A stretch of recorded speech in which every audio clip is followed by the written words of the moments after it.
In the shadows where truth and tales intertwine, we find the thrilling, the chilling, the downright spine-tingling. From the paranormal to the peculiar, every echo has a story. Dare to delve into the unexpected, the unexplained? Brace yourself, for you're about to embark on a journey where fear meets fascination. Stay tuned if you dare, for stories that will make your heart race and your mind ponder. Welcome to the realm of the eerie, the realm of the unknown. And remember, like and subscribe, if you dare. In the heart of a vast, eerie forest, a chilling wind whispered through the trees, casting long, sinister shadows on the forest floor. An urgent distress call had reached me, Sergeant Turner. A park ranger, Sarah, had vanished while searching for a lost child's dog, a loyal German shepherd named Max. The dog had disappeared near a mysterious grove, a place the locals whispered was cursed. With the sun setting, I set out on a mission to find Sarah. The forest, dense and foreboding, seemed to close in around me.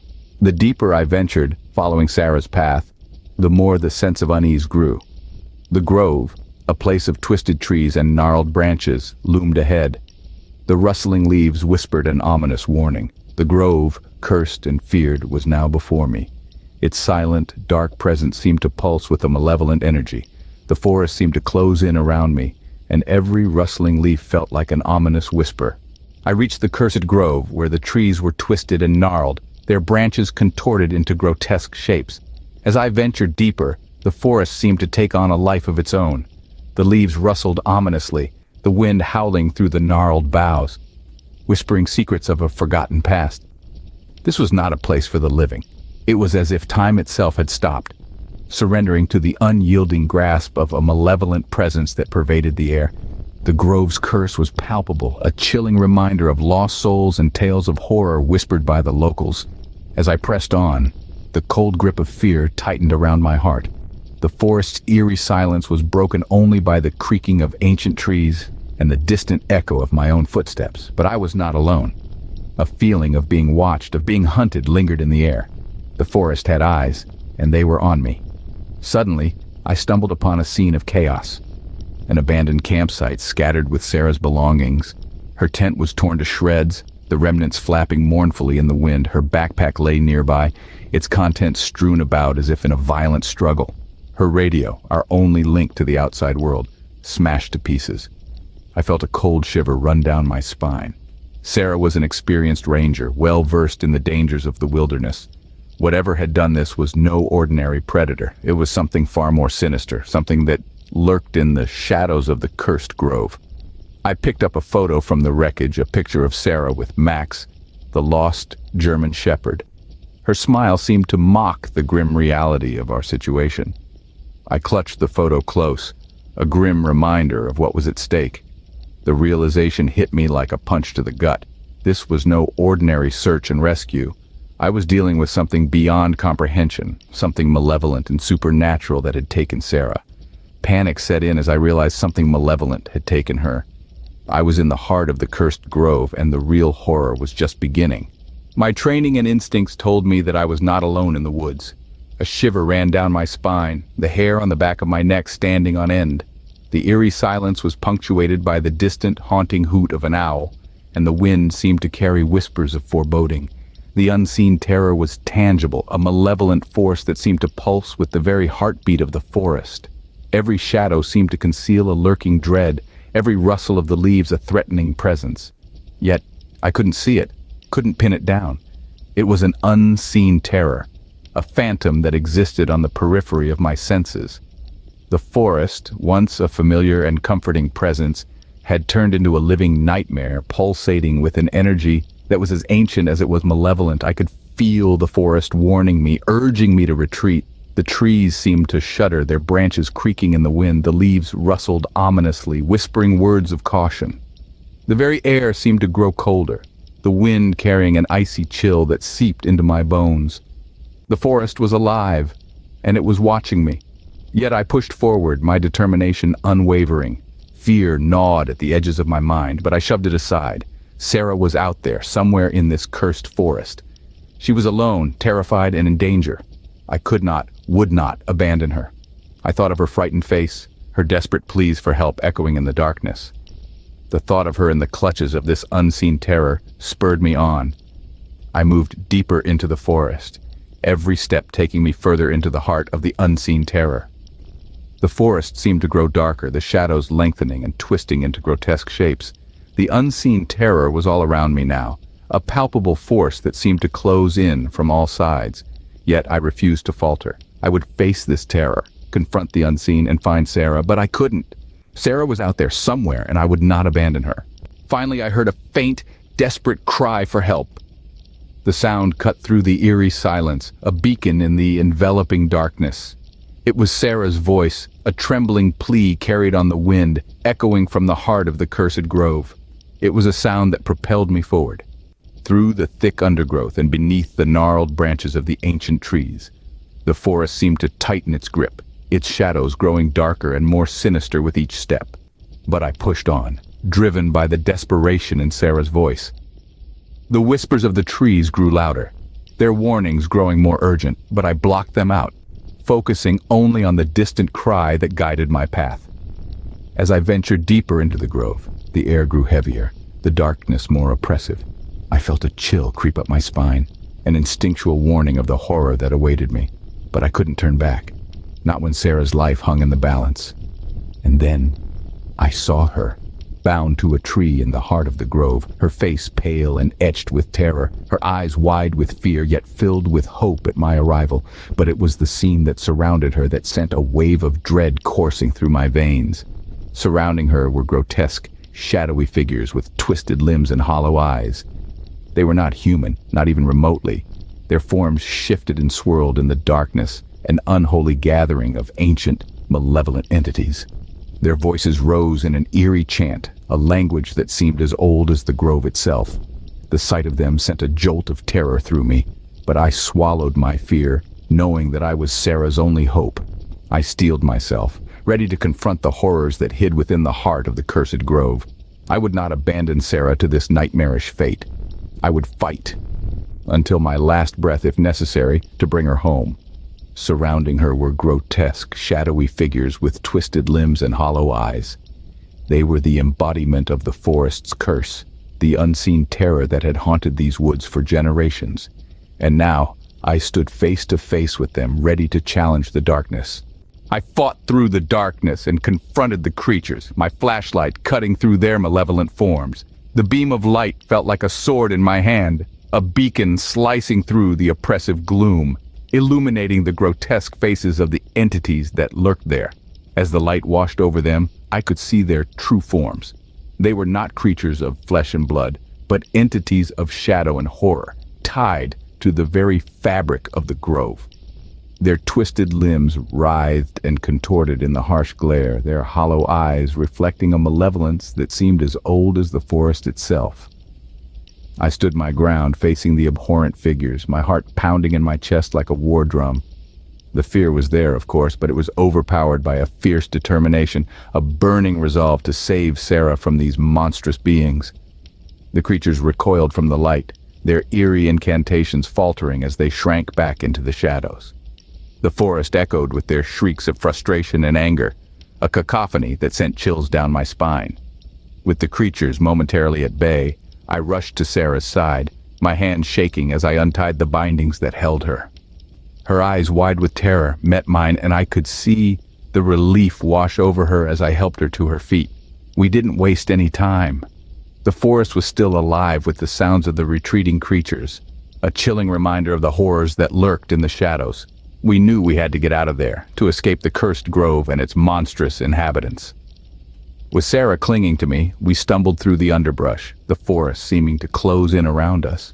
Every rustling leaf, every snapping twig felt like a threat, but we pressed on, determined to escape the nightmarish grove. What was once a peaceful forest now transformed into a labyrinth of terror, filled with creatures that lurked just beyond the reach of our wavering flashlights. The whispers grew louder, their chilling cadence echoing through the dense forest, a symphony of fear, playing to the rhythm of our racing hearts. Each rustle of leaves, each snapping twig, was a chilling reminder of the unseen horrors that stalked us, as relentless as they were merciless. Our breaths came out in ragged gasps as we pushed through the undergrowth, the cold seeping into our bones, the dread gnawing at our courage. We could feel the shadows growing bolder, their forms twisting and contorting in the dim light, their silhouettes a ghastly tableau of nightmares come to life. The forest was no longer a place of tranquility, but a hunting ground for these shadowy entities. The darkness was their cloak, the silence their weapon, and we, the unsuspecting intruders, were their prey. The air around us seemed to thicken, heavy with an otherworldly menace that made every step feel like a trudge through quicksand. As we stumbled forward, the shadows reached out with elongated skeletal fingers, their touch as cold as death itself. Our skin crawled at the contact, the icy grip of fear threatening to paralyze us. But we could not afford to stop, to surrender to the terror. We had to keep moving, to fight against the tide of darkness that threatened to consume us. With every step we took, the shadows seemed to mirror our movements, their whispers turning into guttural growls. The forest was alive with their malevolence, their presence casting a pall of dread that was almost tangible. Our hearts racing and pounding against our chests, so loud it was akin to thunder. We knew we were in a race against time, a race against the encroaching shadows. The forest had turned against us, and the only way out was to keep moving, to keep pushing through the fear, through the darkness, and towards the unknown. The forest itself seemed to conspire against us, roots and vines slithering like serpents to trip us up. We were in a world that defied logic, where the very earth beneath our feet betrayed us. The ground twisted and turned, morphing into gnarled roots that reached out to ensnare us. Branches swayed and creaked, their skeletal fingers clawing at our clothes, tugging us back towards the heart of the forest, back towards the shadows. The air grew colder, the chill sinking into our bones, sapping our energy. The wind howled through the trees, whispering threats and taunts, carrying with it the stench of decay and the promise of death. Leaves rustled menacingly, forming a symphony of terror that echoed through the forest. Our path was a labyrinth of deceit and treachery, a game of survival against an opponent that knew our every move. The trees towered over us, their gnarled barks twisted into grotesque faces, their hollow eyes watching our every step, their gnashing maws laughing at our plight. Despite the forest's treachery, we fought back. We tore at the roots that tried to trip us, ducked under the branches that sought to snag us. We pressed on, our determination fueled by raw fear and the primal instinct to survive. Sarah and I, we were no longer just an army sergeant and a park ranger. We were prey-trapped in a predator's den, fighting for our lives. We were two souls bound by terror, navigating through a nightmare that threatened to consume us. The forest seemed endless, a never-ending maze of darkness and despair. But we refused to succumb, refused to become another forgotten tale whispered by the wind through the trees. We pushed on, our breaths ragged, our bodies bruised and battered, our spirits unbroken. With each step, we felt the boundary between our world and a malevolent realm thinning. We were on the precipice, teetering between our reality and a world of shadows and nightmares. We knew we had to escape, had to survive, for the forest was not just a forest. It was a realm of darkness, a realm of treachery, a realm that hungered for our fear and our souls. In a last desperate act, we finally broke through the forest's edge and stumbled onto a narrow road.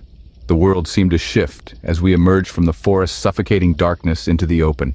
The shadows hesitated, their malevolence held at bay by the boundary between the forest and the road, an invisible line they dared not cross. With adrenaline fueling our weary bodies, we pushed forward, our eyes catching the faint glow of headlights in the distance. Hope flickered in our hearts, a tiny flame against the all-consuming darkness. The road beneath our feet, though rough and cold, felt like a path to salvation, a lifeline pulling us away from the forest's insidious grasp. The car drew nearer, its headlights illuminating the area, casting long, eerie shadows on the road. The light was a beacon guiding us to safety, and we sprinted towards it, our lungs burning, our legs screaming in protest. The shadows, still lurking at the forest's edge, watched us, their eyes gleaming with thwarted malice. As we reached the car, the driver, unaware of the horrors we had just escaped, pulled over. We clambered in, relief washing over us in waves. For a moment we sat in silence, our breaths ragged and uneven, our hearts still pounding in our chests. The driver, a kind-looking man in his 50s, asked if we were all right. We offered him a weak smile, unable to articulate the terror we had just experienced. We glanced back at the forest, the darkness now receding in the rearview mirror, its malevolence replaced by the comforting hum of the car's engine and the soothing glow of the dashboard lights. The car sped away from the forest, carrying us towards safety. As we left the forest behind, we shared a fearful glance. The relief of escape was mingled with a palpable sense of dread, a gnawing realization that we had disturbed something ancient, something that should have been left undisturbed. The shadows, the whispers, the skeletal hands reaching out to us from the darkness, they were all imprinted onto our minds like a grotesque canvas. We stared out the rear window, the forest receding into the distance, its shadowy figures left behind, their haunting eyes gleaming in the darkness. We could still feel them watching us, their malevolent gaze piercing through the night. It was as though we had left a part of us behind, a piece of our souls claimed by the forest and its ancient inhabitants. Our hearts were still racing, thundering in our chests, echoing the chilling rhythm of the forest. The adrenaline rush was slowly receding, replaced by an overwhelming exhaustion. We slumped against the seats, our bodies trembling, the cold sweat on our skin beginning to dry. We turned to look at each other, our eyes reflecting the terror of our ordeal. We didn't need to speak. The shared experience had bound us together in a way words couldn't express. Our silence was filled with unspoken questions. What were those shadowy figures? Why did they haunt the forest? And most importantly, would they ever come for us again? In the days that followed, we tried to resume our lives, but the memory of that night lingered. We were haunted by nightmares, the shadowy figures invading our dreams, their malicious whispers echoing in our minds. We could still feel their chilling presence, a constant reminder of the terror we had experienced. The forest had marked us, its darkness seeping into our lives, tainting our dreams. We became prisoners of our own memories, the haunting aftermath of that night refusing to fade. We realized that we had not truly escaped. We had merely postponed our fate. The memory of that night would haunt us for the rest of our lives, a chilling reminder that the forest holds a darkness waiting to devour our souls. And so, our tale of the Campfire Horrors comes to an end. Until next time, sleep tight. Before we part ways, dear viewers, remember to stay vigilant. The Campfire Horrors may have been extinguished for now, but the embers of the unknown always remain. As you lay down to sleep tonight, don't forget the lessons from our tale. Safety is but a fleeting moment in a world of unseen. So if you've enjoyed this journey into the abyss, don't forget to ring that bell and smash that like button. Do it before the thing under your bed decides to pay you a visit. Oh, and keep those night lights on. You never know what might be lurking in the dark.